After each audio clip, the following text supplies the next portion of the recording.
आज प्रतीक का 7th birthday था। करीबन 3 दिन से इसकी जोर शोर से तैयारियां चल रही थी। प्रतीक के डैड अमन ने इस बर्थडे को ग्रैंड बनाने में कोई कसर नहीं छोड़ी थी।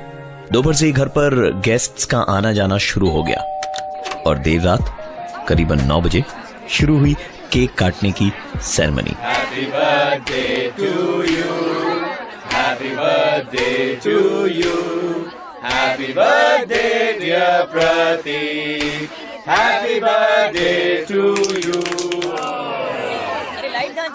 जनरली यहां लाइट नहीं जाती, लेकिन कमबख्त बिजली को भी आज ही जाना था।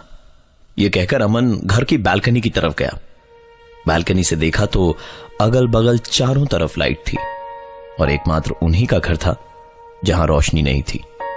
अमन ने मोबाइल पर टॉर्च जलाई और सीढ़ियों के रास्ते पहुंचा नीचे मीटर रूम की तरफ। मीटर रूम के सामने लगा था एक ताला, पर जिस हिसाब से उस पर जंग जमी थी, ऐसा लग रहा था मानो महीनों से किसी ने उसे नहीं खोला। ताला खोलकर अमन जैसे ही अंदर कदम रखा, उसे वहां घुटन महसूस होने लगी। मीटर रूम में बुरी तरह से धूल जमी थी और पूरा रूम मकड़ी के जालों से भरती था। टॉर्च की रोशनी में जब अमन ने खोजबीन शुरू की तो पता चला कि एमसीबी ट्रिप कर गई, शायद लोड ज्यादा होने के कारण। उसने एमसीबी के स्विच को ऊपर करने के लिए जैसे ही अपना हाथ आगे बढ़ाया कि उसे बड़ी जोर की छींक आई, कमरे में पड़ी धूल के कारण, और साथ ही एक आवाज आई, God bless you। उसे लगा कि प्रतीक शायद उसके पीछे पीछे आ गया हो, पर उसने घूमकर जब कमरे में देखा तो वहां कोई नहीं था। अमन को यहां चीजें सही नहीं लग रही थी, इसलिए उसने एमसीबी के स्विच को ऊपर किया और मीटर रूम का ताला लगाकर ऊपर जाने को तैयार ही हुआ था कि उसे लगा शायद कोई उसके पीछे खड़ा हो। अमन की हिम्मत नहीं हुई पीछे घूमकर देखने की, इसलिए वो सीढ़ियों पर चढ़कर ऊपर की ओर जाने लगा।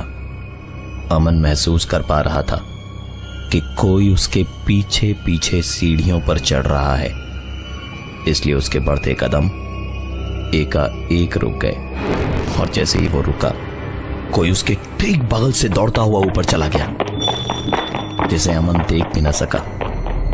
जो चीज दिखाई दी वो थी उसके सामने बंद होता दरवाजा। अमन दौड़ता हुआ ऊपर गया और दरवाजा खोलने की कोशिश करने लगा, पर दरवाजा दूसरी तरफ से लॉक था। उसने जोर जोर से दरवाजे पर हाथ मारना शुरू किया और सोचने वाली बात यह है कि दरवाजे पर दस्तक कोई दूसरी तरफ से भी दे रहा था। करीबन 1 मिनट तक यह सिलसिला चलता रहा और उसके बाद दरवाजा अमन की बीवी ने खोला और पूछा, तुम यहां क्या कर रहे हो? अमन ने जवाब दिया कि लाइट चली गई थी तो मैं चेक करने नीचे आया था। अमन की वाइफ ने उसे हंसते हुए कहा कि मेरे परिवार वालों से नजरें बचाए रखने के लिए अब तुम झूठ भी बोलने लगे। चलो पार्टी में, सब तुम्हारा इंतजार कर रहे हैं। अमन की बीवी और पार्टी के दूसरे लोगों की बातें माने तो लाइट गई ही नहीं थी। पार्टी खत्म हुई, सब लोग अपने अपने घर चले गए, पर अमन किसी गहरी सोच में डूबा था और रात को सो नहीं पा रहा था। पानी पीने के लिए कमरे से अमन हॉल में गया तो उसने अपने बेटे के कमरे से आती एक आवाज सुनी।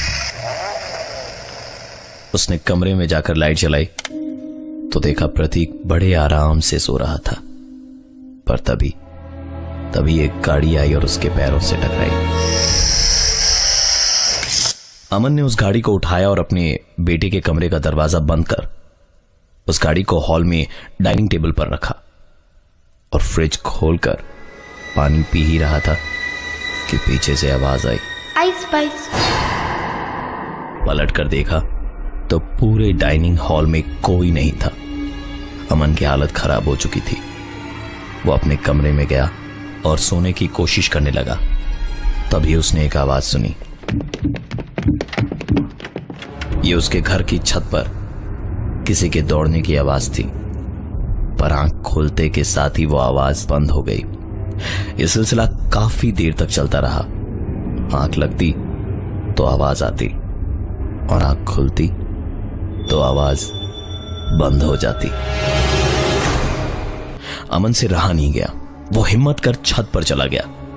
काफी देर इधर उधर झांकने के बाद भी जब उसे छत पर कोई नजर नहीं आया तो वो नीचे जाने के लिए आगे बढ़ा ही था कि उसकी नजर पानी की टंकी के नीचे गई। दूर से ऐसा लग रहा था मानो कोई वहां बैठा है। नजदीक जाकर अमन ने अपना सर झुकाया और पानी की टंकी के नीचे देखने लगा। पता चला कि उसने जो कुछ भी दूर से देखा था वो उसका वहम था। जैसे ही वो पानी की टंकी के नीचे से अपना सर निकाल रहा था कि किसी ने पीछे से उसकी पीठ पर मारते हुए कहा, धप्पा। अंधेरे में हुई इस घटना से अमन पूरी तरह चौंक गया था और हड़बड़ में जैसे ही उसने अपना सर उठाया वो पानी की टंकी से जा टकराया।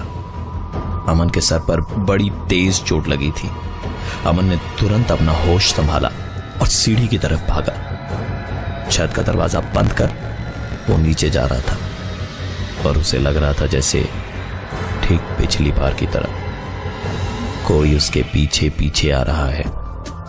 जैसे ही अमन रुका उसने महसूस किया कि कोई उसके बगल से दौड़ता हुआ निकल गया। इस बार अमन भी दौड़ता हुआ उसके पीछे गया। हॉल में जाकर देखा तो उसे अपनी आंखों पर यकीन नहीं हो रहा था।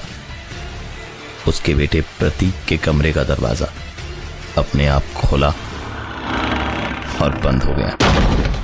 अमन ने तुरंत अपने बेटे के कमरे का दरवाजा खोला और लाइट चलाई तो उसका बेटा प्रतीक आराम से सो रहा था। कमरे में रखी अलमारी का दरवाजा खुला था। इससे पहले कि अमन उसे बंद करने के लिए अपने हाथ आगे बढ़ाता, अलमारी का दरवाजा अपने आप। इतना सब कुछ अपनी आंखों के सामने देख चुके अमन ने अपने बेटे को उस कमरे में अकेला छोड़ना ठीक न समझा और उसे लेकर अपने घर के पहले तल्ले पर अपने कमरे में चला गया। दिन रविवार था इसलिए अमन काफी देर तक सोता रहा और नींद टूटी भी तो एक आवाज से। अमन प्रतीक की आवाज सुन कमरे से बाहर निकला और देखा तो पाया कि बगल के कमरे से प्रतीक भी निकलकर बाहर आया। दोनों एक दूसरे को देख ही रहे थे कि नीचे से आवाज आई, डैडी। प्रतीक अमन का इकलौता बेटा था। अगर वो उसके बगल में खड़ा था तो नीचे से आवाज किसने दी?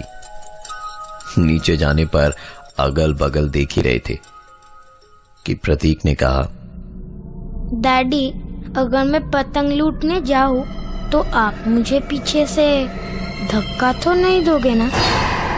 प्रतीक की कही हुई ये बात सुन अमन को अपना 7th बर्थडे याद आ गया।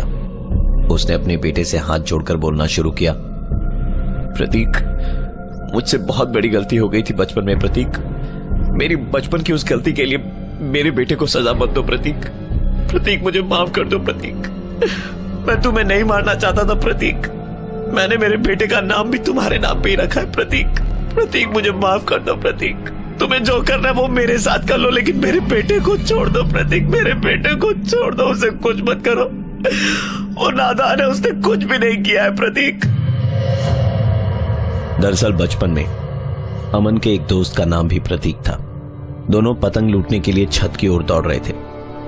प्रतीक पहले ना पहुंच जाए इसलिए अमन ने उसका पैर खींचा जिससे सीढ़ी से गिरकर प्रतीक की मौत हो गई थी। सब लोगों को यह एक हादसा लगा और अमन ने भी किसी को कुछ नहीं बताया। आज कई सालों के बाद प्रतीक वापस आया जब अमन के बेटे प्रतीक का 7वां जन्मदिन था। अमन ने रोते गिड़गिड़ाते हुए प्रतीक से माफी मांगी और शायद इसी का असर था कि अगले कुछ महीनों तक कुछ भी नहीं हुआ। इस घटना के 4 महीने बाद एक रोड एक्सीडेंट हुआ जिसकी वजह से अमन आज व्हील चेयर पर है और वो कभी भागकर सीढ़ी नहीं चढ़ पाएगा। शायद प्रतीक ने ही उसे बचपन की गलती की सजा दी।